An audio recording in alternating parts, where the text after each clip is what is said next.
New York City.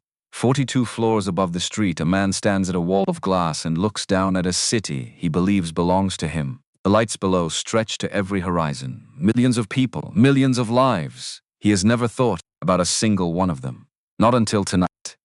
On the table behind him, a plain white envelope, yellowed at the edges, 6 years old. A dead man's handwriting on the front. He hasn't opened it yet. Somewhere across this city, Seven is waiting. She is waiting years from into his life on purpose. She signed her name. Next to his on purpose. Every silence, every carefully placed word, all of it. On purpose. He thought he was the one running the game. He was wrong. And somewhere in the next 6 months, between a photograph that fell out of a book, a letter that was never supposed to be found, and a woman who knew exactly who he was before he knew her name, everything he thought he had built is about to mean something completely different. I spent 15 years making decisions that affected thousands of people. I never once thought about a single one of them. Not until she put a photograph on a table and I saw my own building in the background. Behind the last smile of a man I had never met. Behind the last good day of a life I had helped dismantle without ever learning his name. But that came later. First, there was the window. Callum Whitfield stood at the floor-to-ceiling glass on the 42nd floor and looked down at Manhattan the way he always looked at it. Like a map, like a system, like something that existed to be navigated rather than inhabited. 11:47 at night. The city was all light and motion below him. Taxis cutting through rain-slicked asphalt. Office towers burning gold at midnight. The kind of city that never asked if you were tired, never offered you a seat, just kept moving and expected you to keep up. Callum had always kept up, more than kept up. He had outrun every room he had ever walked into, every competitor who had underestimated him, every board that had doubted him before the numbers came in, and doubt became impossible. He pressed one hand flat against the cold glass. In a suffer in the city, a woman was sleeping. A woman he had agreed to marry in less than 2 weeks. A woman whose last name he had known for exactly 9 days. Whose face he had seen in exactly one photograph. A headshot pulled from a 7-year-old company filing that had told him almost nothing, and somehow told him enough to understand that he had made a miscalculation. Not the kind he could quantify. The worst kind. He turned from the window, poured 2 fingers of bourbon he did not drink, sat into a chair behind his desk and stared at the dark city beyond the glass, and tried for the 4th night running to reconstruct the spring of 2012 from memory. He couldn't. That was the problem. Not that he had done something wrong. He had done many things wrong over 15 years, and he could reconstruct most of them with reasonable accuracy. The problem was that he could not reconstruct this one, because he had not been paying attention when it happened. He had signed where his team told him to sign and moved to the next item on the agenda, and never once looked back. And now there was a woman who had looked back on his behalf. For 7 years. He did not sleep that night. He sat at the window until the city started to lighten at the edges and the first gray of morning came in from the east, and then he straightened his jacket and picked up his phone and called Marcus. James Wren's house in the Hamptons was the kind of place that made wealth feel like weather, natural, inevitable, simply the condition of the air inside these rooms. Callum had been coming to parties here for 11 years. He had never once been impressed by it, but he came. Because James was one of the few people on earth whose judgment he trusted, and trust, genuine trust, the kind that didn't require a contract, was rarer than anything money could purchase. 40-something people in the main room that evening. Finance, law. The particular mix of people who knew each other's net worth without ever discussing it directly. 2 women near the fireplace who looked at Callum when he walked in, and then looked away, very deliberately. He was used to that. James found him near the back bar. "You look like you're calculating something," James said. "I'm always calculating something. It's Saturday. Relaxing is just calculating without a deadline." James laughed. The big, easy room-filling laugh Callum had always found slightly baffling. James Wren was a genuinely formidable man. Partner at one of the city's top M&A firms, sharper than almost anyone Callum had sat across a table from, and yet he laughed like that. Openly, without checking first to see who was watching. Callum had never learned that. They moved into the smaller sitting room. A card game starting at the corner table. Someone had put jazz on low, the kind that blurred at the edges and made conversation feel more natural than it was. Callum sat. Won the first two hands without particular effort. The third. The fourth was more interesting. He won that one too. James leaned back in his chair with the particular expression Callum had learned over 11 years. Be wary of. You know what your problem is? You're going to tell me regardless. You're bored. James swirled his glass. You've been bored for 3 years. You win everything, and it doesn't register anymore. Callum set his cards on the felt. Are you offering me therapy or another hand? Neither. The mischievous smile, the one that meant money, was about to be on the table. I'm offering you a bet. The room shifted. The other men heard the word and went quiet in the way men go quiet when stakes are being established. I'm listening, Callum said. Not because he was particularly interested, but because refusing to listen was a form of weakness he had never permitted himself. James set his glass down. $1 million, you marry a woman I choose. You live with her in your penthouse for 6 months. Real cohabitation. You don't pay her off. You don't drive her out. Don't treat it like a siege. He tilted his head. 6 months. Then we're done. Silence. She agrees to this, Callum asked. She will. Why? She has her reasons. Said it. Too even. Too carefully neutral, the tone of a man who knew more than he was offering. But Callum looked at the table, looked at the amount, looked at the other men watching him with that particular brand of attention that meant they expected him to hesitate. He thought, 6 months is a rounding error. I have managed companies through restructuring, hostile takeovers, full-board coups. I have sat in rooms where men twice my size tried to dismantle everything I'd built. A domestic arrangement with a woman I didn't choose. Fine, fine, he said. Just like that. The way he said yes to everything he intended to control, he would spend a great deal of time later thinking about how quickly he had answered. Whether something in him had already understood, in the 3 seconds before he spoke, that this was not going to be what he imagined. He dismissed the thought, picked up his bourbon, finished it. The name came 3 days later. Sloan Harmon. Callum said it once with the office with the door closed. Then he called Marcus. Complete profile, he said. Background, employment, social media, financials, family, current address, 10 years minimum, timeline. Yesterday. Marcus called back 31 hours later, which was unusual. Marcus was thorough and fast. 31 hours meant an obstacle. I have a problem, Marcus said. You don't usually say. I know. Propose. The profile is thin. But the Probin, she's 32. She Lives in Brooklyn. works as a project coordinator at an architecture firm in Midtown. License and tax records clean. No criminal record. Single. Another Pause. before 2013, there's almost nothing. No social media going back past 14.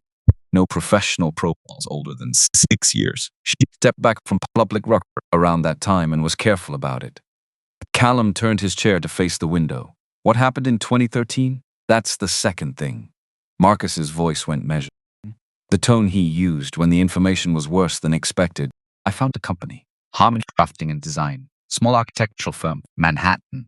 Founded 1984 by a Robert Harmon. Family business. Residential and small commercial work. 30. Employees at its peak. Respected reputation. A community center in Queens. A fire station in New Jersey. A dozen schools across the tri-state area. A breath. It was acquired in a leverage buyout in October 2012. Assets stripped. Firm dissolved within 18 months. Standard playbook. Callum's hand tightened on the phone. He already knew. Who acquired it? He said, not a question. A pause that lasted exactly 1 second too long.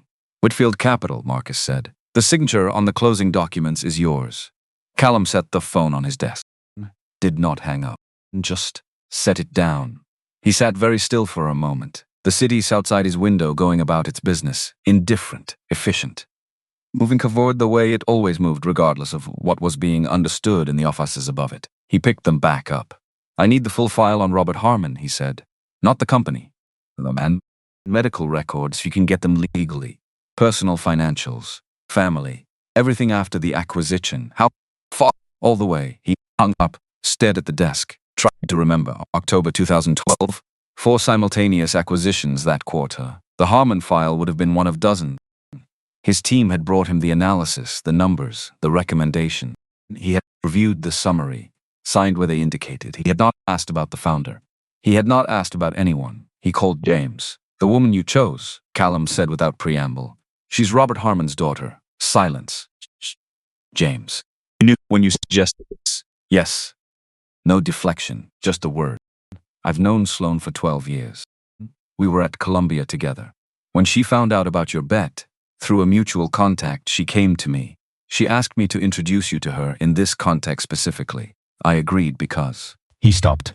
Because I've watched her carry this 7 years, Callum, and I thought, another stop. I thought maybe you needed to see it too. What does she want? She said she didn't want to destroy you, that she'd had years and the means to do exactly that, and had chosen not to. She said she wanted to understand something. I don't know what exactly. She wouldn't tell me entirely. Callum stood at his desk for a long time after he hung up. He could exit the bet, write James a check, call it expensive and over. He did not exit it. He was not entirely sure, in that moment, whether the decision came from stubbornness or from the particular hollow sensation that had settled in his chest. Since Marcus' signature on those documents is yours. He went back to work. Marcus filed the full personal report on Robert Harmon 2 days later. Callum read it alone, after hours, at his kitchen counter. Harmon drafting and design had been genuinely solid. 3 decades of modest, consistent, human-scale work. Residential renovations for families who needed space. Schools that needed better light. The community center in Queens had won a small regional award in 2009. Robert Harmon had attended the ceremony with his daughter. There was a photograph in the archived local paper. A man with a wide smile and an arm around a young woman who looked exactly like the headshot Callum had pulled from the company filing. She had been 22 in that photograph. Callum kept reading. The acquisition had been technically clean, legally airtight. His team had identified Harmon Drafting as an undervalued asset. Good client relationships, desirable address, equipment and personnel absorbable into a larger portfolio firm. What his team had not included in the analysis, because it was not the kind of information his team had ever been asked to include. Robert Harmon had invested his entire retirement savings company in 2011 to cover a cash flow gap. The family home in Darien, Connecticut was mortgaged against the business. His wife Margaret's savings, his daughter's small inheritance from a grandmother, all of it extinguished in the buyout. Robert Harmon had filed 2 appeals, both dismissed. He had been 61 years old. At the bottom of the report, in a section titled Subsequent Events, Robert Harmon was admitted to Lenox Hill Hospital on February 28, 2013, following a first cardiac event in late January. He passed away on March 14, 2013. Cause of death, myocardial infarction. He was 62 years old. Callum read this 3 times, set the report on the counter, put 1 flat on the page. He had not killed Robert Harmon. He understood this. Heart disease was heart disease. Stress was a contributing factor in millions of cardiac events.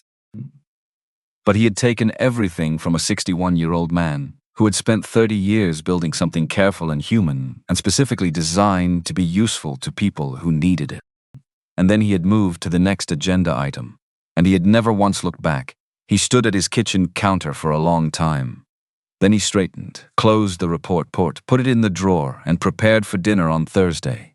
Because Sloane Harmon had agreed to meet him, and whatever she wanted, whatever this was, he was not going to look away from it. He arrived 8 minutes early. He did not arrive early to things. He arrived exactly on time because early suggested anxiety and late suggested disrespect. Dismisses neither. But this time he wanted to watch her walk in.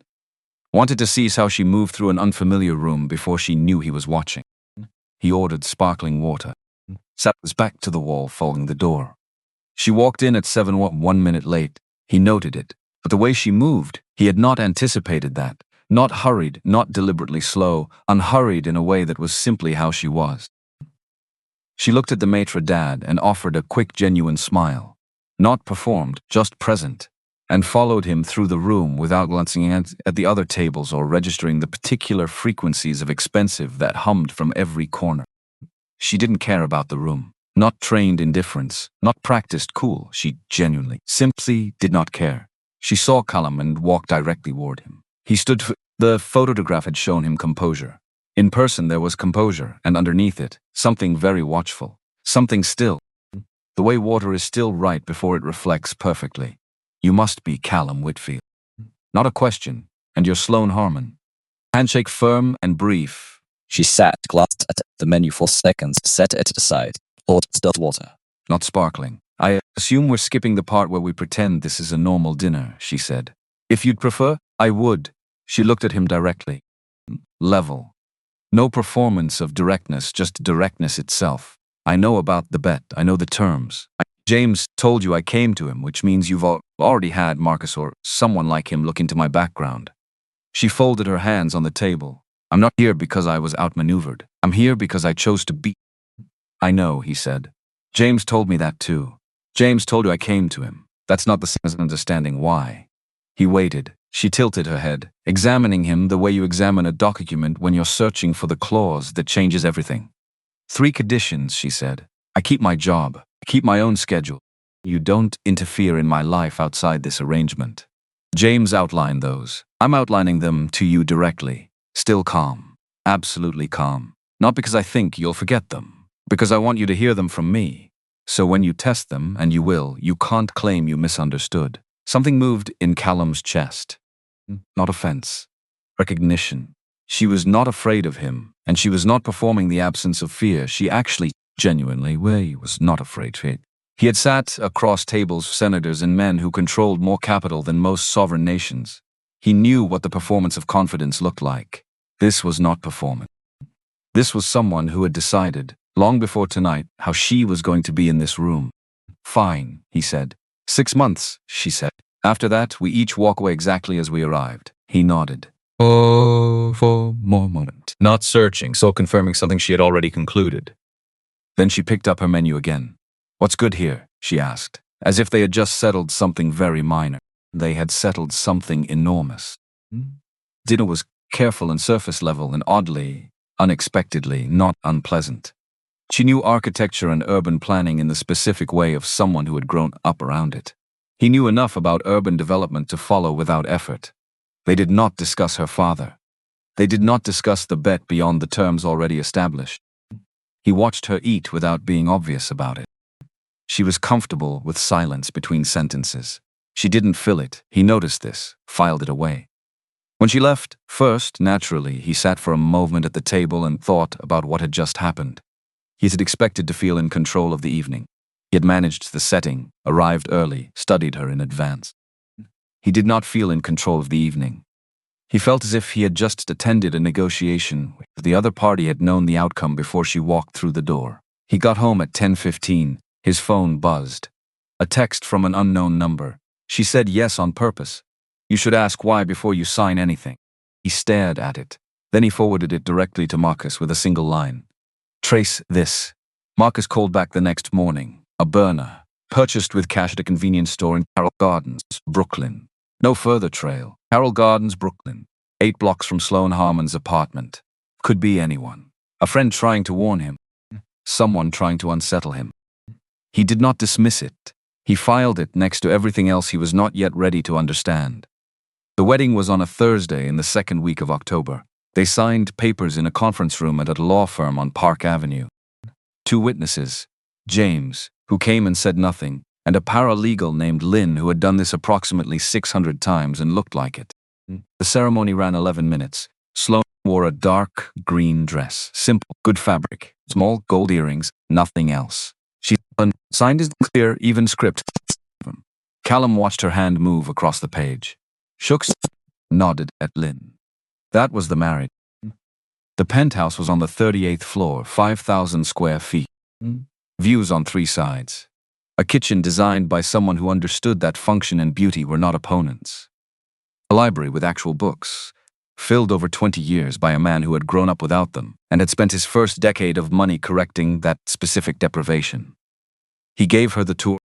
She walked through each room at a steady pace, not looking at the views, not registering the square footage. She paused in the library, ran one finger along the spines without pulling anything out, moved through the kitchen, opened one cabinet, closed it, stopped in the hallway between the 2 bedrooms. I'll take the guest room, she said. I assumed. Good. She looked at him briefly. Something in her eyes, not hostile. Just closed. A door that had been shut from the inside a long time ago. I'll stay out of your way. I'd appreciate the same. She went in. The door closed. Not slammed.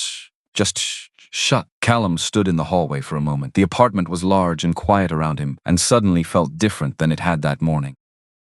He went to his own room and lay on top of the covers fully dressed and stared at the ceiling. 30 employees, A community center in Queens, a fire station in New Jersey, a man who had been 61 years old. He didn't sleep well. The days that followed had their own particular discipline. Two people occupying the same large space, with the focused awareness of people who know exactly which topics are explosive and stay clear of all of them. She made coffee every morning. Strong, no sugar, no milk. Washed her mug before she left at 8:30. Came home around 6:40. Cooked something simple in precise quantities. Enough for one, always, which told him she was not being rude but was genuinely only feeding herself. Read in the evenings, in her room if he was in the living room. In the living room if he was elsewhere. They exchanged approximately 11 words a day for the first week. He started trying, not with obvious gestures. He was not given to obvious gestures, and she would see through them immediately. First, a bag of coffee from a roaster in the West Village that matched the brand she'd been buying, left on the counter without a note. She used it, said nothing. Second, an event card from the Architecture League on a public space design lecture. If you'd answer the kitchen counter, not addressed at anyone's. Just percent. She was out the evening of the lecture. He didn't ask. Third, and this one surprised him because it was not strategic, he canceled a Friday industry dinner. Stayed home. Sat in the library and read. Heard her moving in the kitchen. Heard the particular small sounds of another person inhabiting space he has always kept entirely to himself. The apartment felt inhabited. He noticed this the way you notice a change in weather, not dramatically but in the body, before the mind has processed it. He did not tell himself this meant anything. But he noticed. 3 weeks in, on a Wednesday evening, he came home later than usual. The apartment was dark except for the lamp in the entryway hallway, a small thing she had started leaving on. A signal as much as a light, some kind of unmarked agreement that the space was occupied by more than one person. He was going to walk past. He was going to go to his room and review the Boston project numbers that needed his attention. Instead, he stopped at the side table in the living room. Her book was there, face down to hold the page. He was going to leave it. He reached for it to move it to the coffee table, and a photograph fell out. It dropped to the hardwood floor face up, and he stood there for 1 full second before picking it up. A man, mid-50s in the photograph, though Callum knew from the reports that he would have been 60. Dark hair going silver at the temples. A wide, easy, fully inhabited smile. The kind that happens in the whole face before it reaches the mouth. Standing in front of a modest office building in what looked lower midtown. And behind him, partially visible over his right shoulder, the corner of a sign on the building. Note, Callum turned the photograph over, handwriting on the back, rounded, careful. The script of someone taught by someone who believed penmanship was worth teaching. Dad. Last good day. March 2012. 6 months before the acquisition.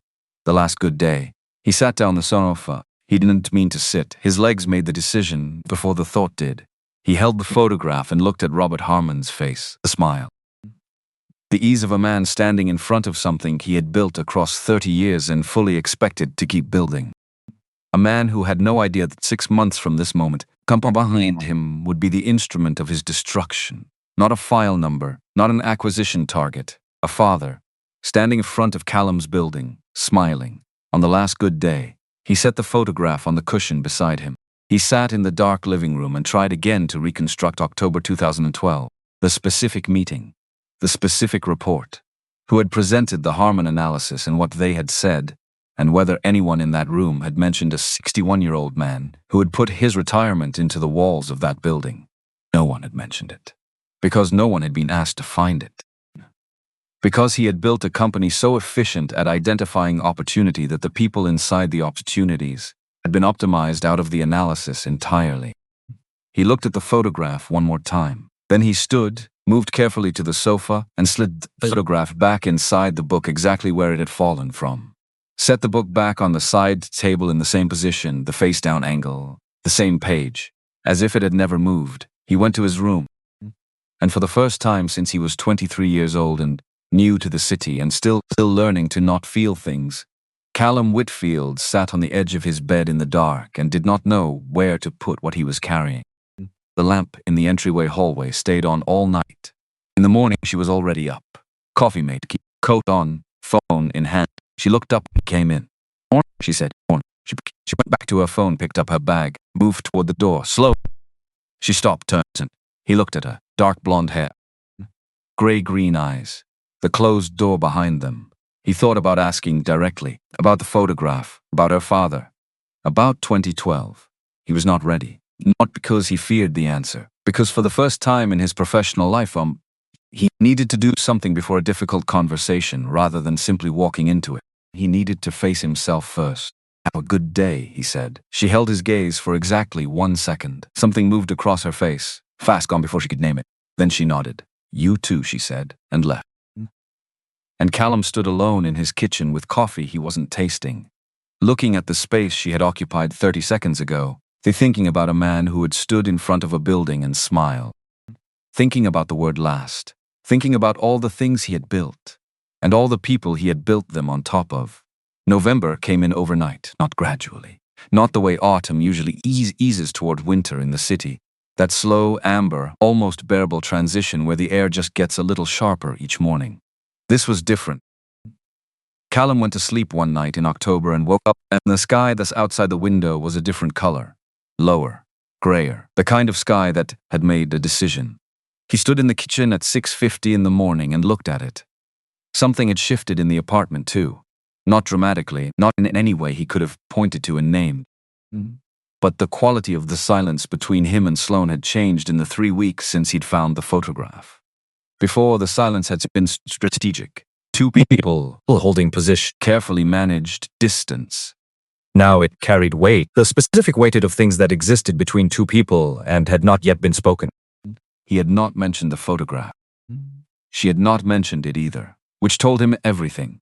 She knew it had fallen out. She had left the book deliberately, or close enough to deliberately, that the distinction no longer mattered. She was waiting, not impatiently. She had the particular patience of someone who had been patient for a very long time and had learned to trust it. He was beginning to understand that the game he thought he had walked into in September was not the game he was actually playing. He had thought he was the one with the advantages, the money, the space, the home terrain, the psychological experience of managing difficult people in close quarters. She had been playing an entirely different game, and she had been playing it longer. He poured coffee, heard her moving in her room, the particular soft sequence of sounds that had become familiar without his permission. Closet door, then bathroom, then the specific creak of the third floorboard in the hallway that she always stepped over but never quite avoided. She came into the kitchen, gray sweater, hair still slightly damp. She went to the coffee-pot, poured her cup, stood at the counter reading something on her phone. He watched her for 3 seconds, no more. "I have the Aldridge Foundation Gala on Thursday." She looked up from her phone. "James's assistant already sent me the calendar," she said. "Not a question, not an objection, just, I know. You don't have to attend." She looked at him with an expression he was getting better at reading. The one that meant she found his attempt at gallantry slightly unnecessary. "I know," she said. She came to the gala, and she was extraordinary at it. The Aldridge Foundation Gala was held in the ballroom of a hotel that had been hosting events like this one since 1927, and had the particular confidence of a place that had never needed to announce its own prestige. Sloane wore something dark blue, simple cut. She had done something with her hair, not elaborate, just intentional. She stood next to Callum exactly the right physical distance, close enough to read as a couple, not so close as to look curated. He noticed this. Filed it away under the expanding category of things about her he had not anticipated. She navigated the room the way she navigated everything, without performing it. She listened when people spoke to her, not the social half-listening of someone for waiting for their turn to speak, but actual listening. She asked follow-up questions that proved she had heard what came before. She found, within minutes of each conversation, the thing the person actually cared about rather than the thing they were presenting as what they cared about. And she talked about that instead. Jeffrey Marsh was near the bar at 8:30. He was 64, third-generation real estate, and he had been holding off on a due diligence conversation with Callum's firm for 6 weeks, not hostile, just withholding. Callum had not been able to identify the specific source of his hesitation. Sloane spent 12 minutes with Jeffrey Marsh. Callum watched from across the room. He could not hear the conversation. He could read the body language. Jeffrey's posture changed somewhere around minute 4. He leaned in slightly, his drink lowered. He laughed, genuinely, not socially. She said something in minute 11, and Jeffrey looked toward Callum with an expression that was different from the careful neutrality of their previous interactions. Callum raised his glass slightly. Jeffrey nodded. In the car home, Sloane looked out the window and said nothing about the gala. He said nothing about Jeffrey Marsh. They rode Obnutton in the particular silence that had become their default. Not empty, not hostile. Just two people not wasting words. 3 days later, Jeffrey Marsh's office called to reschedule the due diligence meeting. Callum asked his assistant to find out why. The answer came back by end of day. Jeffrey had heard something at the gala. From someone. Something that had made him want to revisit the terms of what he was considering. Callum sat with this information for a long time. He could have called Jeffrey directly. Could have called Sloane directly. Could have walked into the kitchen that evening and asked her plainly, "What did you say to him? And what information moved? And what are you doing?" He didn't. Not because he was afraid of the confrontation. Because he was starting to understand that confronting her would require him to also confront himself. That whatever she was doing was connected, inseparably, to what he had done. And he was not yet ready to stand in that room. So he watched instead. He started paying attention not to Sloane's actions, but to their after effects. The small tremors. A meeting moved here, a question raised there, a partner calling with a concern about a 2011 acquisition that no one had flagged in years. Not accusations, just questions, from directions he hadn't anticipated. With a frequency that stopped being coincidence around the 3rd week of November. She was precise, she was patient. She never left a trail. And she was not trying to ruin him financially. He understood this with increasing certainty. If destruction was the goal, she had aim, he had access, and she had had 2 months in his home to accomplish it. What she was doing was something more specific, more uncomfortable. She was making him visible. To himself, to the people around him. Surfaces he had been careful to keep polished were developing texture. The kind of texture that made people look closer.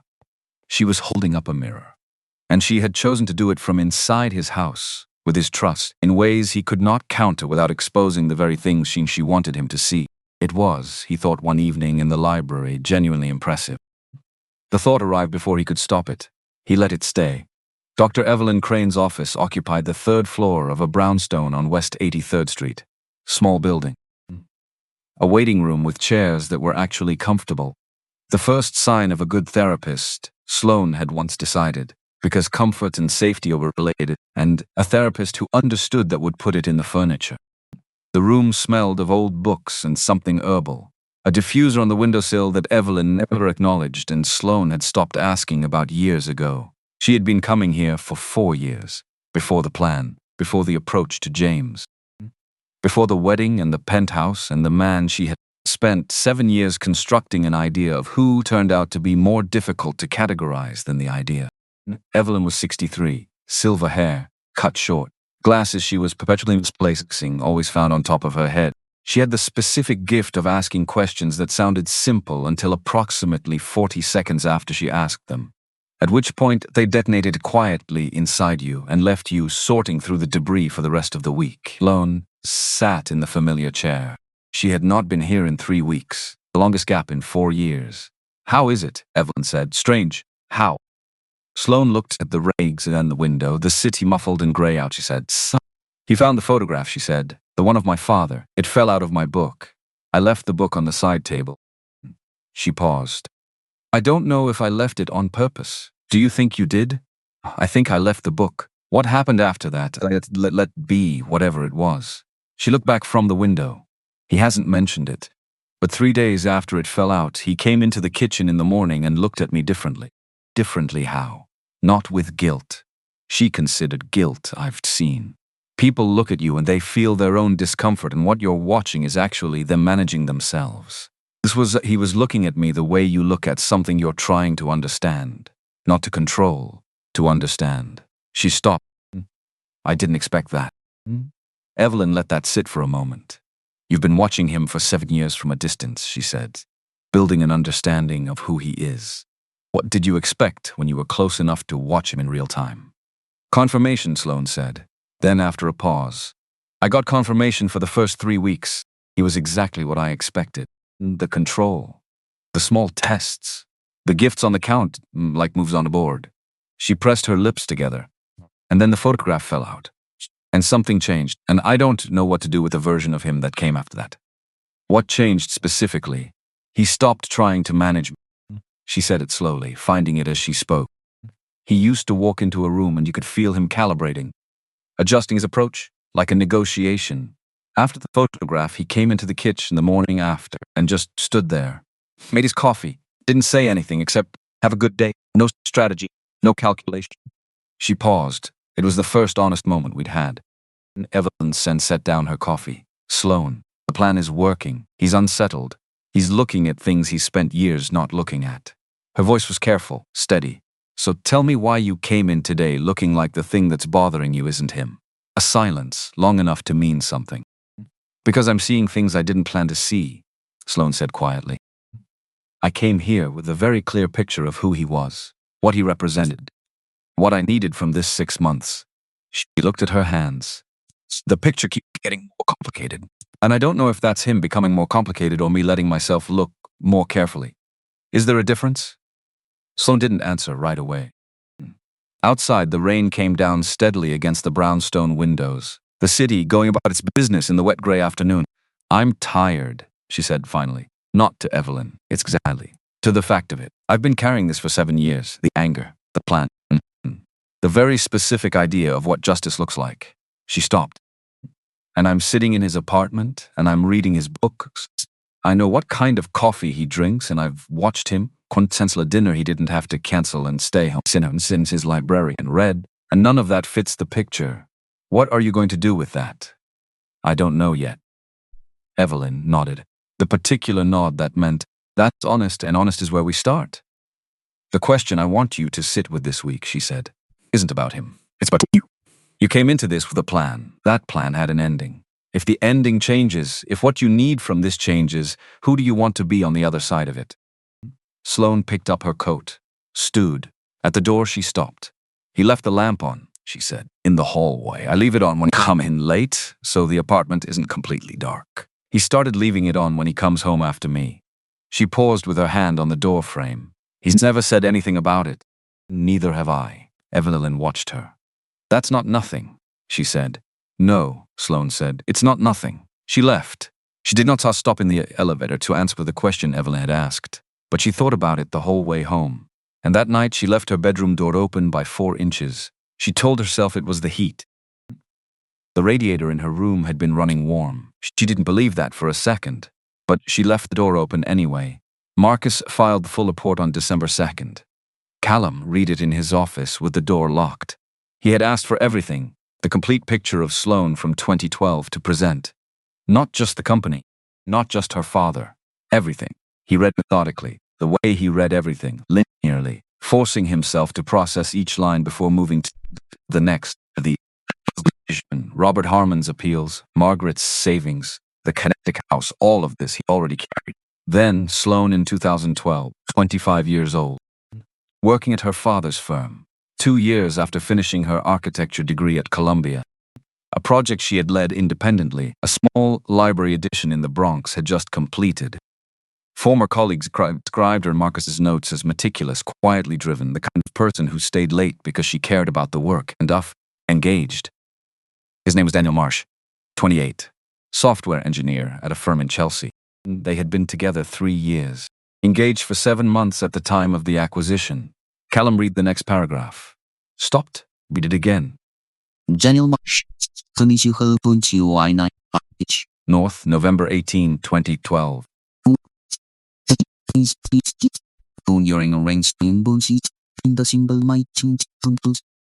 The acquisition of Harmon Drafting had closed in October 2012. 1 month. She had lost the company, her family's financial foundation, her parents' home, her grandmother's inheritance, her professional future, and then 1 month later, she had lost the man she was going to marry. And then 4 months after that, she had lost her father. 3 losses in less than 18 months, starting when she was 25 years old. Callum set the report down on his desk. He pressed both palms flat against the surface, looked at his hands. These hands that had signed things, executed things, built an empire out of efficiency and the willingness to look at the street rather than the street, he thought. She could have ruined me. She had the story, the connection, the 7 years of preparation, and the access and the intelligence to do it cleanly and publicly. The foundation gala alone had proved what she could accomplish with 12 minutes and a targeted conversation.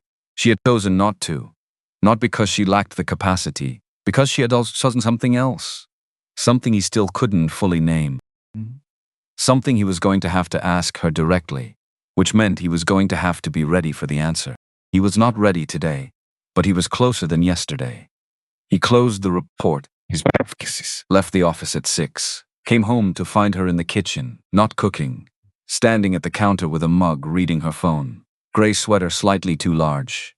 Borrowed, he suspected, from a life that had existed before this apartment. The entryway lamp on behind him.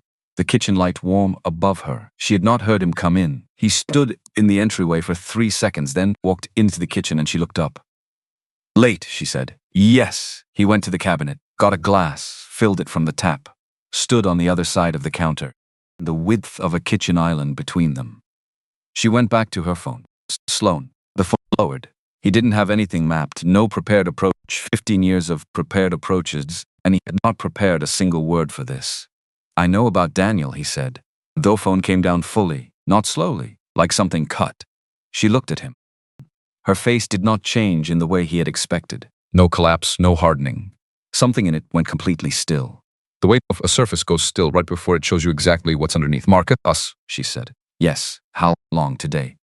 "This report." A pause. "You don't have to say anything about it," she said, quietly. "About any of it." "I know I don't." "Then why?" "Because I don't want to be someone who knows something like that and says nothing." The words came without strategy, just directly. "I'm not sure I know how to be that kind of person yet, but I'm trying to learn." Silence settled between them. Not the managed silence of the first weeks. Something raw. Something that had not been planned by either of them. She didn't turn to the window. She looked at him. For a moment that was long enough to matter, Honor. "He would have liked you," she said. The sentence arrived so unexpectedly that he had no response ready. "My father," she said. He liked people who were honest about what they didn't know. He said it was rarer than talent. A pause. He was wrong about some things. He was right about that one. Callum set his glass down. "What do you want from this?" he asked. "Not the plan you came in with. Not the version you designed before October. What do you actually want?" She looked at him, not calculating. "Just looking," I want to know if you're capable of looking at what you've done and not looking away. she said. The kitchen was very quiet. "That's all?" He said. "That's everything." She said she left the kitchen first, as she always left first. He had noticed this months ago. Precise about exit. Never lingering past the end of a moment.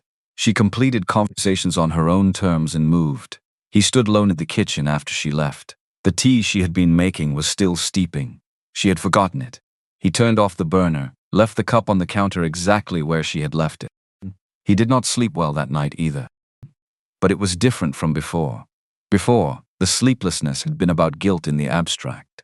The kind of guilt that comes from knowing you've done something wrong without being required to understand its specific weight. This was something more precise. This was the weight. Finally, specifically, unmanageably, here. December moved differently than November had. The city went into its particular winter register.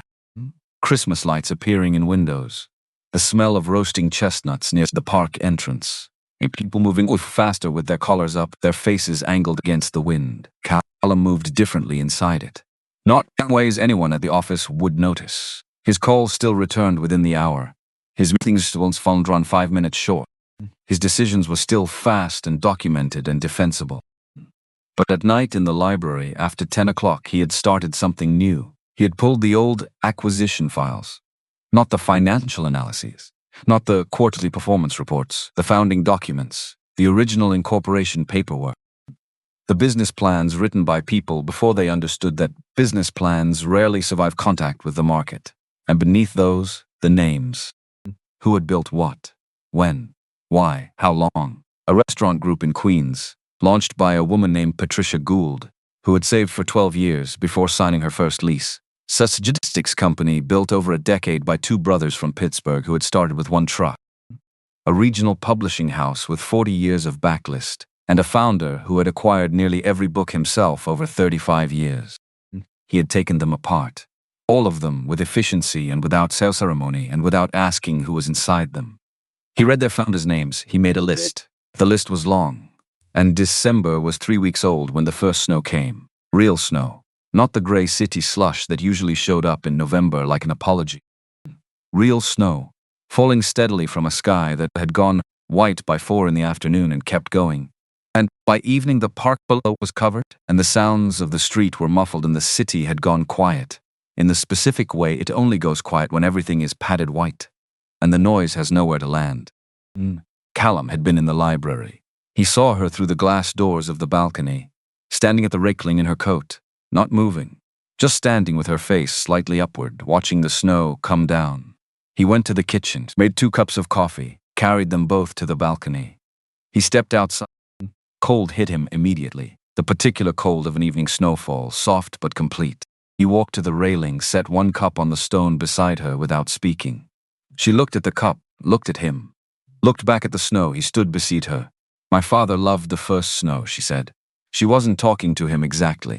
She was talking to the snow, or to the memory, or to the part of herself that still needed to say things out loud sometimes just to confirm they were real.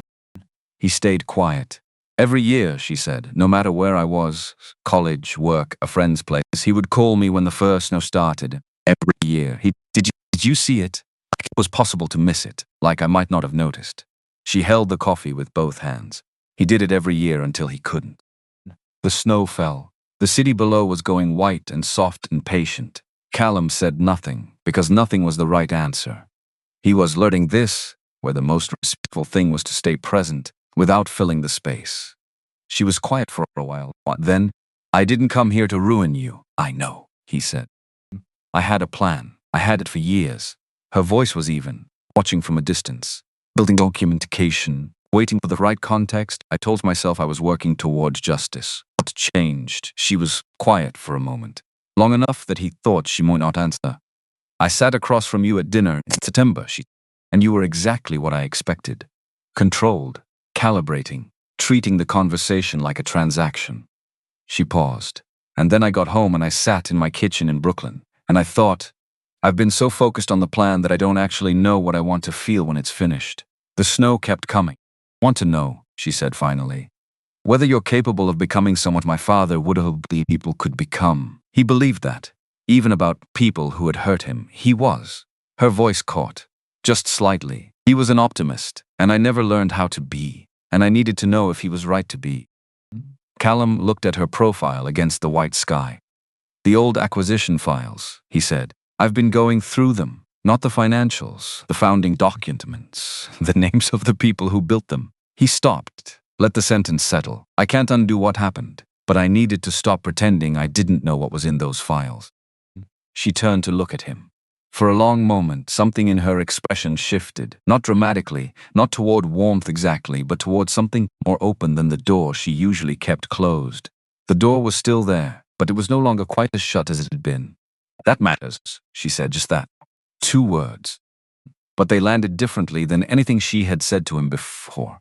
They went back inside after the coffee cooled. The snow kept falling. He stayed in the library until midnight. She stayed in her room. But that night, she didn't close her door. And he noticed, when he walked past in the hall at 11:45 to get water, that the light under it was still on. He didn't stop, but he slowed down slightly, just enough. And then he went to bed, and lay awake thinking about a man Coxhughes called his daughter every year at the first snow to ask, "Did you see it?" And thinking about what it meant to have been a person who never once looked up. New Year's Eve arrived the way it always did in this city. Loud. Insistent. That particular human determination to mark the turning of a calendar, as if time were something you could negotiate with, something that would behave differently if you made enough noise at it. Callum stood on the balcony alone. Sloane had gone to Brooklyn. She had mentioned it the previous afternoon, practical and brief. "I'll be out New Year's Eve." He had nodded, said nothing, and then stood in the kitchen for 5 full minutes after the door closed, aware of how much larger the apartment be without her in it. This was new.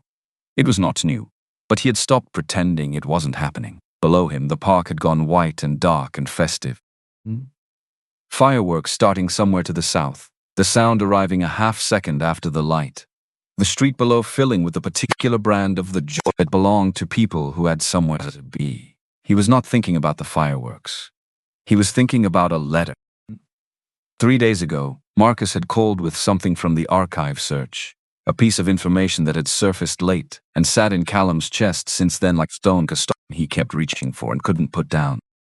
A letter, written by Robert Harmon, sent to Whitcall's office address in late January 2013. After his first cardiac event, during the weeks he was recovering at home before the second hospitalization in February, the mailroom had logged it, routed it to the unsolicited correspondence folder, and it had never reached Callum's desk. It was sitting in a climate-controlled warehouse in Red Hook. It had been sitting there for 6 years. Callum had requested retrieval the same evening Mark's told him. The ARC sorting service had confirmed the letters they led were there. It would be couriered to the penthouse within the week. He stood on the balcony and watched the fireworks and thought, Robert Harmon wrote to me while he was dying. And I never knew. And she never knew. And the letter has been in a warehouse for 6 years. It's because my mailroom had a procedure. He thought about efficiency, about the things Optimus had asked. The new year arrived with noise and color below him. He watched it come, didn't raise a glass. Didn't make a resolution, which was something he had never done and didn't intend to start. Just stood there, and understood standing there that the man he had been when this year started was not the man he was becoming, and that the difference had a name. And the name was not the bet, and it was not guilt, and it was not strategy. He went inside before midnight. The balcony had done enough for one night. January arrived blank and cold. Callum liked January. The year to feel something just because everyone around you was feeling it. January was honest. It made no promises. This January he had a list. He had been building it for 3 weeks in the library. Legal pad, pen, founding names from old acquisition files. He started making calls. Not through his assistant, not through the company. Him personally from his cell phone, in the evenings after Sloane had gone to her room. The first call was the hardest. Patricia Gould, founder of a restaurant group, 3 diners in Queens, launched after 12 years of saving. Whitfield Capital had absorbed the group in 2010. The locations had been converted. Patricia now managed a chain restaurant in Astoria. She answered on the 4th ring. He introduced himself. The silence that followed lasted long enough to constitute its own response. I remember the name, she said. Not warmly. Not with rage either. With the flat affect of someone who had processed something painful a long time ago and arrived at a place beyond acute emotion. I know, he said. I'm not calling to explain what happened. I'm calling to ask what it would take to help you start again if that's something you'd want. Another silence. Longer. Are you serious? She said. Not a question. A test. Yes. Why? He thought about the polished version of this answer. The version that would land well. That would sound appropriately humble without being performative. He discarded it. Because I read your founding documents, he said. The real ones. Not the financial analysis my team had. The original incorporation's papers. The business plan you wrote before you signed your first lease. He stopped. I should have read them the first time. I didn't. I'm trying to do something about that now. Patricia Gould did not forgive him on that call. She wasn't required to. What she did was stay on the phone for 51 minutes and tell him, in specific and unsparing detail, exactly what had been lost and what rebuilding would require. He wrote all of it down. He made 11 more calls that month. He did not Sloane. This was important to him. More important than he would have expected. He was not doing this for her to witness. He was not doing this to earn something. He had spent enough time the past 3 months examining his own motivations to know the difference between genuine action and the performance of genuine action. And he was not interested in performing. If she found out, she found out. If she didn't, the calls happened anyway. The list got longer. The conversations got harder. He kept making them. The foundation paperwork was filed on January 14th. He had spent 10 days going back and forth on the name. It felt presumptuous. It felt like using something that didn't belong to him. It felt in his worst moments of second-guessing, like the kind of large gesture that could be read as manipulation, dressed up as tribute. He filed it anyway, because he couldn't think of a name that was more honest. It was Krabotrov Sotomen, 30 years building things for people who needed them to function rather than to impress. And that was what this foundation was going to do, and the name should carry that meaning, and that name carried it. The Harmon Foundation for Small Business Recovery. No press release, no event, no call to the Journal or the Times. He told his PR director only what was necessary for the legal filing and nothing beyond that. It was done. He walked out of the lawyer's office on a gray January afternoon and stood on the sidewalk for a moment. The city moved around him. The usual midday midtown current of people going somewhere faster than the next person. He had built a great many things in this city. This was the first one he had built without calculating what it would return. He went back to the office, had 3 meetings, reviewed a term sheet, answered 47 emails. He did not think about the foundation for the rest of the afternoon. He thought about the letter from Red Hook, which was scheduled to arrive by courier in the next 2 weeks, and about what it might say, and about whether he was ready to read it. He was not sure he was ready. He was going to read it anyway. She found it on a Thursday. He knew the moment she came home, later than usual, and different. She came through the door with the specific deliberateness of someone carrying something invisible that they haven't yet decided how to handle. She took off her coat, set her bag on the chair by the door. Always the same chair, a habit he had mapped weeks ago without meaning to. And then she stood in the entryway and looked at him where he sat in the living room with a book he had not been reading for the past 40 minutes. "The Harmon Foundation," she said. He waited. "I saw it in the Brooklyn Eagle. Small piece. Local business section." Her voice was even, giving nothing yet. "Okay," he said and she came to the living room. Didn't sit, stood near the window with the January dark behind her and the lamp catching the angle of her face. "You used his name," she said. "Yes." "Why?" A real question. She needed the real answer. "Because he built things for people," Callum said. "And that's what the foundation does." And because he stopped. Found the words that were actually true rather than the words that would sound right. Because he needed the name to mean something beyond the transaction. And his name means something. It always did. I just wasn't paying attention. She looked at him, the gray-green eyes doing the thing they did, that deep, measuring stillness. She was standing at the door of something, deciding. "Did you do this for me to see?" she asked. "No, how do I know that?" "You don't," he said. "I can't prove a negative." But the piece ran in the Brooklyn Eagle. Not the Times, not the Journal, a neighborhood paper with a circulation of 12,000 people. I didn't pitch it anywhere. I didn't call anyone. I found out it ran because my assistant flagged it. If you hadn't seen it, I wasn't going to mention it. A pause. "Then why name it after him at all?" she said. "If no one was supposed to know." "Because I was supposed to know," he said it simply. "I was always supposed to know who he was. Naming after him every document is not for anyone else, and it's so that every grant, every conversation about that foundation begins with his name. So I can't forget what I'm trying to correct." The room was quiet. She looked away, looked back. "I need to think," she said. "Take whatever time you need." She went to her room. Door didn't close all the way. He sat in the living room for a long time after. He had not planned that conversation, had not known she would see the piece or when. He had said what was true because it was what he had, and because anything else would have been an insult to the name he had put on the building. He turned off the lamp, went to bed, lay in the dark thinking about a warehouse in Red Hook, about a letter written by a dying man to someone who never received it, about all the things that had moved through the machinery of his company without ever reaching him. The letter arrived on a Saturday morning in early February, plain white envelope, slightly yellowed at the margins. 6 years in archival storage will do that to paper. His name and the office address in handwriting on the front, the return address on the back are Harmon, 44 Wellfield Road, Darien, CT, the Connecticut house, the mortgaged house. He had asked the courier to deliver it to the penthouse rather than the office. He did not want to read it there. Sloan had gone to meet a friend in the village for the morning. He knew her schedule well enough now to know he had 2 hours. He sat at the kitchen table.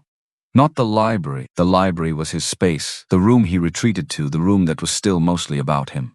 He sat at the kitchen, which was neutral ground, which was where they had started having the conversations that mattered. He opened the envelope. 1 page, handwritten front and back. The same careful, rounded script he had seen on the back of the photograph. He read it. "Dear Mr. Whitfield, I don't expect you to remember my company. I expect you've acquired and divested many companies since 2012 and that the name Harmon Drafting and Design is not one that has stayed with you. I'm writing not to ask for anything. I'm past the point where I believe that would help, and past the point of having energy for a fight I know I can't win. I built that company for 30 years. I built it the way I believed buildings should be built, for the people who would use them, not for portfolios, not for resale, for a family that needed more space, or a school that needed better light, or a fire station that needed a building that worked when it mattered. And I don't say this to make you feel guilty. I say it because I think there is a version of you, a younger version, or perhaps a future one, who would have wanted to know what was inside those files before signing off on them. I don't blame you for being better at the game than I was. I chose a different game. I was good at mine for a long time. You were better at yours. That's the world. But I want to tell you something. I hope you'll wonder someday whether the game was worth what it cost. Not to me, to you. I've watched men like you from a distance for 30 years, and the ones who win the most tend to end up with the least. Not in money. In the other things. I'm not angry at you, Mr. Whitfield. I've tried to be, and I find I can't sustain it. I'm tired and I'm not well, and I'd rather spend whatever time I have being something other than angry. I hope you find whatever it is you're actually looking for. Sincerely, Robert Harmon Callum. Read it once, then twice. Then he set it on the table, put one hand flat on the page, as if he could press through it somehow, as if the paper were a door. Robert Harmon had written this in late January 2013, recovering from his first cardiac event, knowing he was not well, choosing to spend some of the energy he had left on a letter to a man he had every reason to despise. And he had not despised him. He had tried to, and then he had put it down. I'm tired and I'm not well, and I'd rather spend whatever time I have being something other than angry. 6 years in a warehouse, because a mailroom procedure. Because Callum had built a company so large and so efficient that a dying man's letter had passed through its machinery and disappeared without a sound. He did not cry. He had not cried since he was 19 years old. He had made a decision at 19 in a very different kind of apartment in a very different part of this city that he was not going to be a person who needed things he couldn't provide for himself. He had held to that decision for almost 20 years. His eyes went wet. He noticed this from a slight remove, the way you notice weather changing outside a window you're sitting near. He sat at the kitchen table for a very long time. The February light coming in flat and grey through the window, the city outside going about its Saturday. Indifferent and ongoing and entirely unaware of what was sitting on a kitchen table on the 38th floor. I hope you'll wonder someday whether the game was worth what it cost. Not to me. To you, this letter He is carrying her father's loss. Had come here with a plan built from that loss. Had watched Callum with patient, intelligent, exhausting vigilance for months. Had held open the question of what he was capable of becoming. And she didn't know that her father had already answered a version of that question. In January 2013, before he died, before she could ask him, Robert Harmon had already chosen not to be angry, and Sloane had spent 7 years being angry in his place, carrying something he had put down, without knowing he had put it down. Callum picked up the letter carefully, refolded it along the original creases, slid it back into the envelope, held it in both hands, and sat with the seat wait something Winnie Belts needed to know, and understanding that the moment you gave it to them would change everything. Not just between you. For them. Permanently. He heard her key in the door at 12:40. He was still at the table. She came in, saw him sitting there with the envelope in his hands, and stopped in the entryway. She looked at the envelope. Then, "What is that?" she said. He looked up. "Sit down," he said. "Please." She sat. He set the envelope on the table between them. "Your father wrote to me," she said. In late January 2013, after his first cardiac event while he was recovering at home, he sent it to my office. The mail room logged it and routed it to the unsolicited correspondence folder. It never reached my desk. He paused. "Let that land. I found out about it through Marcus's archive search 2 months. I had it retrieved from storage in Red Hook. It arrived this morning." She was looking at the envelope. Not at him, at the envelope. At his name on the front in her father's handwriting. "You've read it," yes. "Yes. What does it say?" He had thought about this, whether to tell her in advance, whether to summarize, whether to prepare her in some way for what was inside. He had decided against all of it. Preparation was a form of management, and she had spent months being managed by people who underestimated her. He was not going to do that. He said he wasn't angry, Callum said quietly. He said he'd tried to be and couldn't sustain it. He said was tired, and he'd rather spend the time he had being something other than angry. He stopped. He said he hoped I would someday wonder whether it was worth what it cost. Not to him, to me. Sloane sat very still, the kind of stillness that comes from the body absorbing something before the mind has caught up. He said that, she said. Testing whether it was real. Yes, he was dying when he wrote it. He'd had the first cardiac event 2 weeks before. He wrote this at home during the recovery. He was hospitalized again in February, and he died in March. He kept his voice steady. She needed the information clearly, not softened into something blurred. He wrote this before the second hospitalization, while he was still at home, while he still had the time and the energy to choose what to do with. She reached out, picked up the envelope, turned it over, and saw the handwriting on the back. R. Harmon, 44 Wellfield Road, Darien, CT. The same hand that had written Dad, last good day on the back of a photograph, the same rounded, careful letters, the same penmanship taught by someone who believed it was worth teaching. She went very still. Then she opened it. He watched her face the way you watch someone go through something that is entirely theirs to go through. Not intrusively, not looking away either, present. Because hospitals you can offer is simply not using. Ishing. Again. Set it on the table. Her hand came down flat on the page.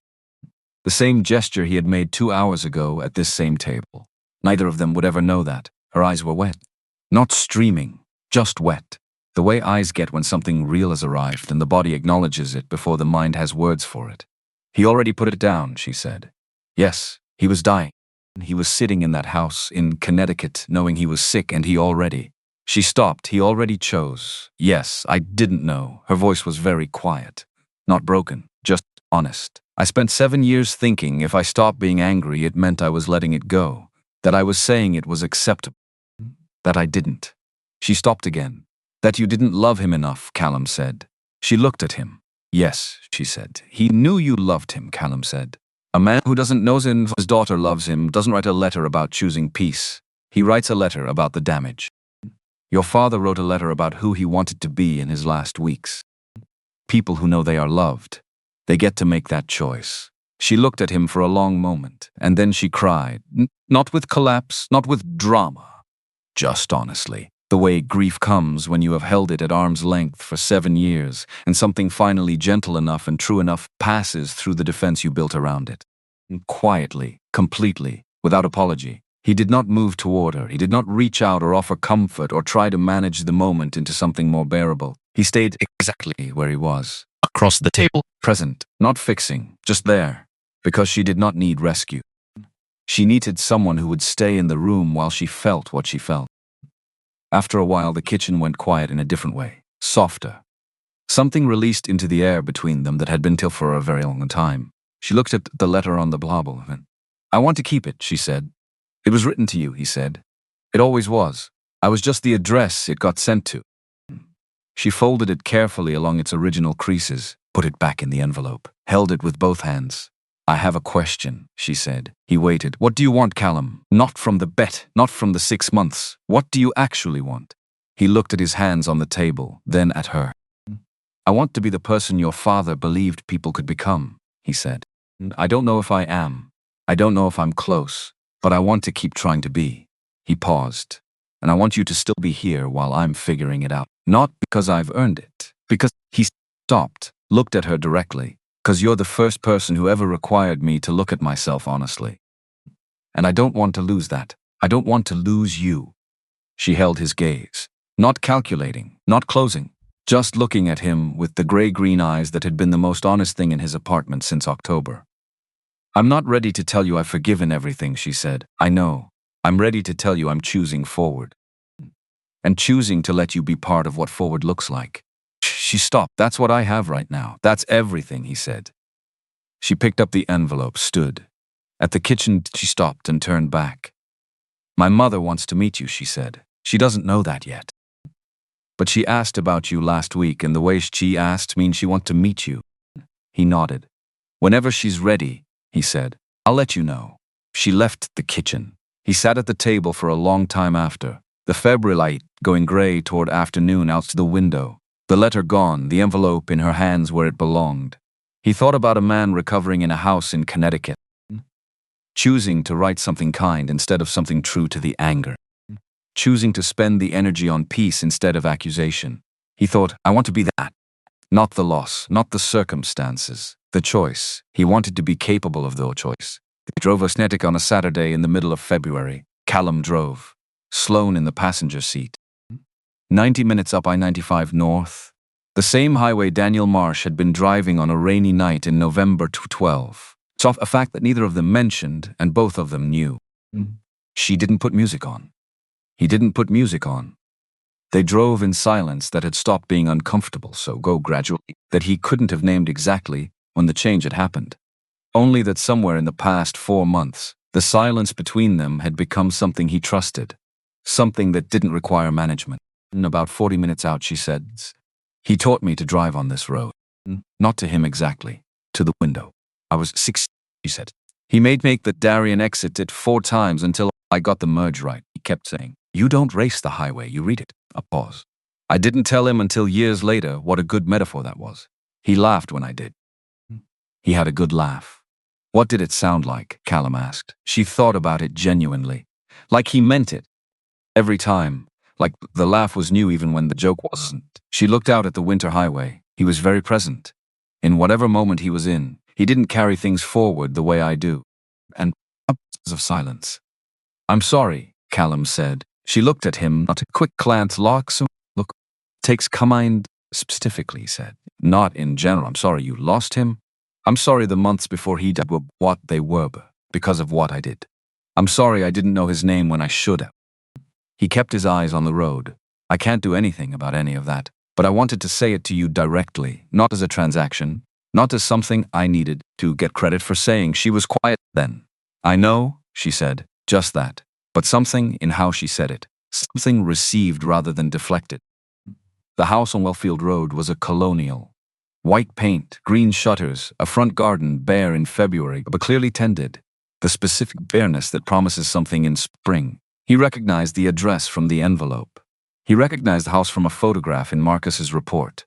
He had seen this house in a file. Now he was standing in front of it. Margaret Harmon opened the door before they reached it, 62 years old. Silver hair, Sloane's eyes, the same gray-green, the same steadiness behind them. She wore a cardigan the color of a winter sky.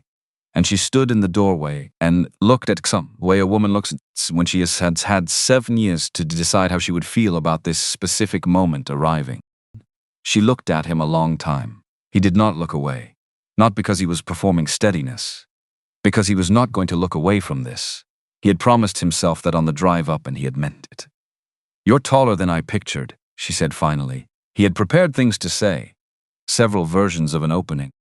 None of them seemed honest enough for this doorway. I'm sorry to come to your home, Mrs. Harmon, he said. I understand. This is... Come in, she said. it's cold. The kitchen smelled of coffee and something baked. Scones on a plate old on the counter she had prepared. He noticed this and understood what it meant. She had prepared, which meant she had wanted this meeting to go well enough to put effort into it. Not forgiveness. Not absolution. A door. They sat at the kitchen table, the 3 of them. Coffee in hand, scones on a plate between them. Margaret looked at him across the table. My daughter tells me you've been doing something with the foundation, she said. Yes, ma'am. She told me the name. Yes. Margaret held her mug in both hands, looked down at it, then up. Robert would have found that. She paused, choosing. He would have found it very difficult to believe, and also exactly right. He was like that. He could hold 2 contradictory things at once and not need to resolve them. I've been learning to do that, Callum said, more slowly than I should have. He wasn't bitter, she said. I want you to understand that. He was angry for a while, maybe 3 months after it happened. And then one afternoon I came home and he was out in that garden and he looked up at me and said, Margaret, I'm not going to do this anymore. And he meant the anger. Just decided.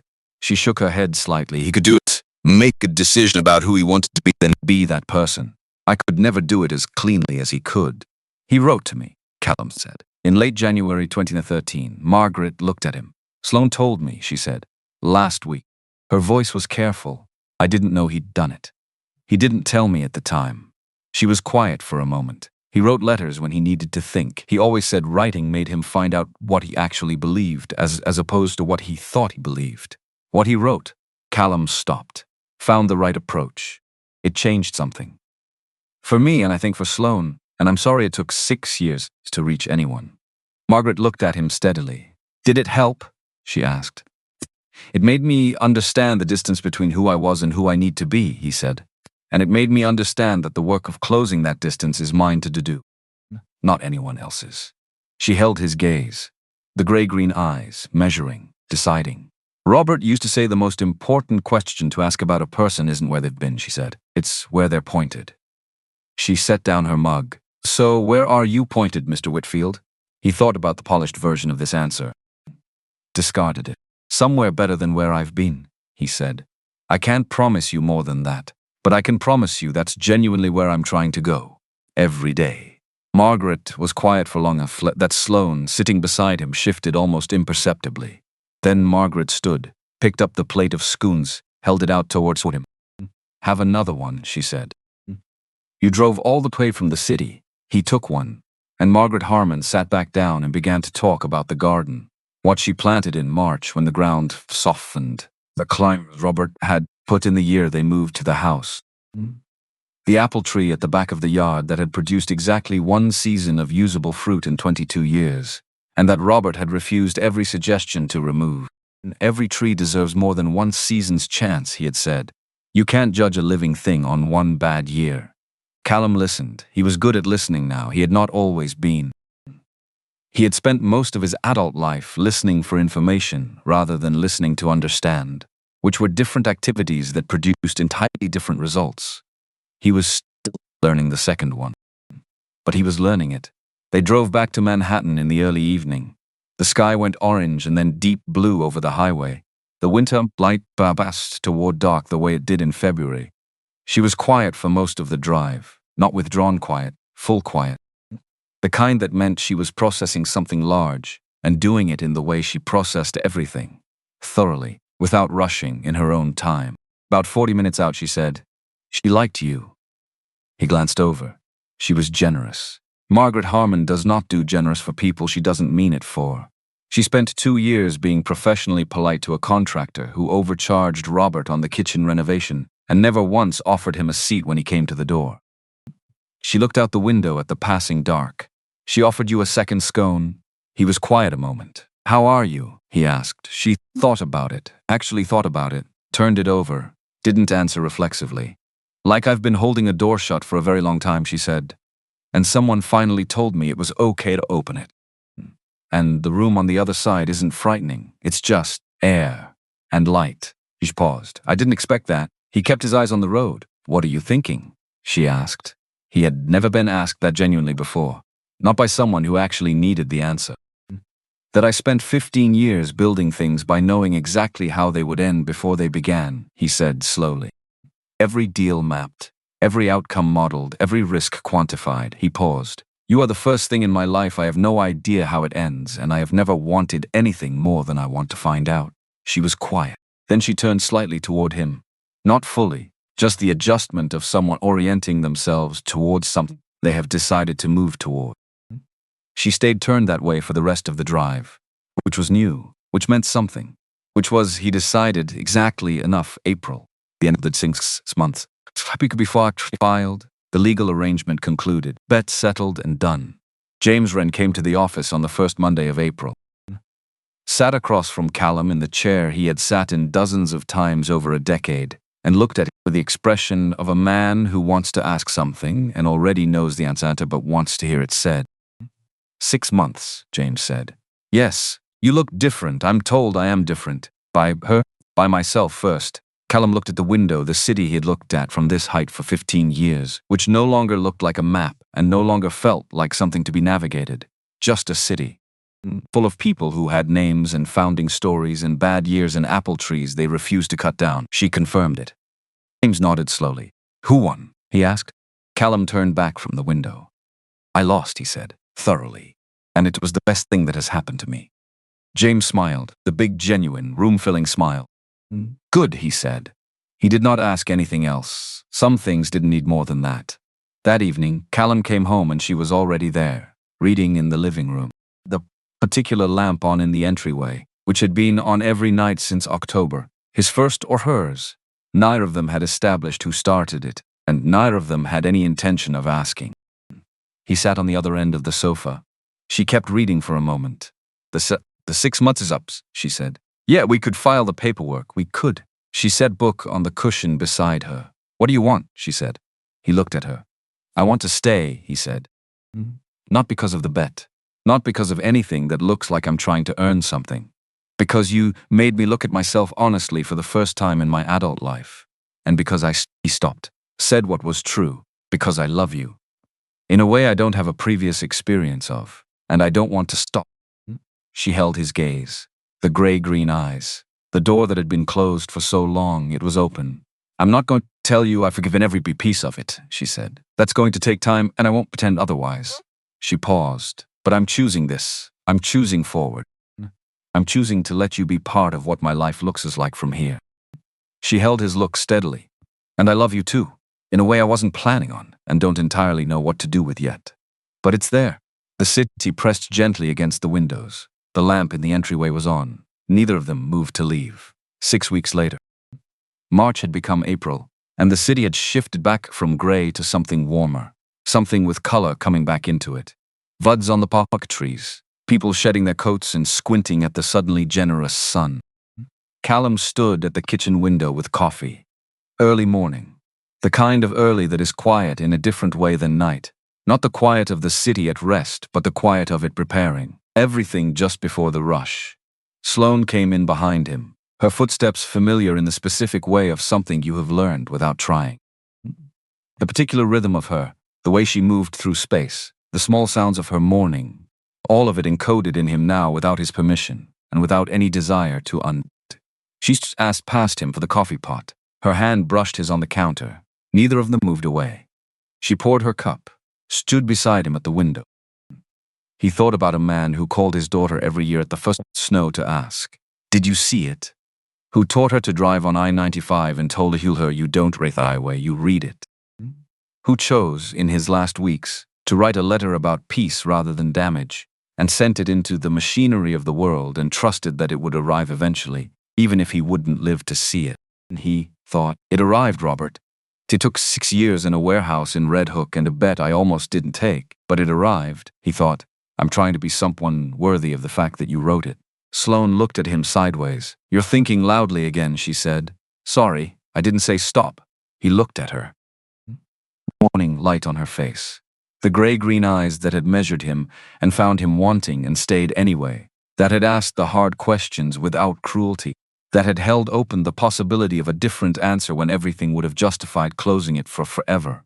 He looked back at the window, at the park waking up below, at the city that never stopped, at the April light coming in and falling on everything equally, on his building and on other people's buildings, on the people below walking fast and the people walking slow, on all of it, he thought. I built this from nothing and I did it the wrong way, and now I am building it again. Differently. With more attention to what is inside the things I am touching, he thought. That's the work, that's the whole thing. The staying and the looking and the choosing to keep going. She set her mug down on the counter, turned to him fully. Come on, she said. I want to see the park before it gets crowded. He set down his coffee, put on his coat, held the door for her. Into the April monsoon together. No agenda, no strategy, no position to maintain or outcome to secure. Just two people who were about something to surreal by the longest, most honest, most unexpected route either of them had ever taken. The city was waiting. It always was. And for the first time in 15 years, Callum Whitfield walked into it without calculating anything at all.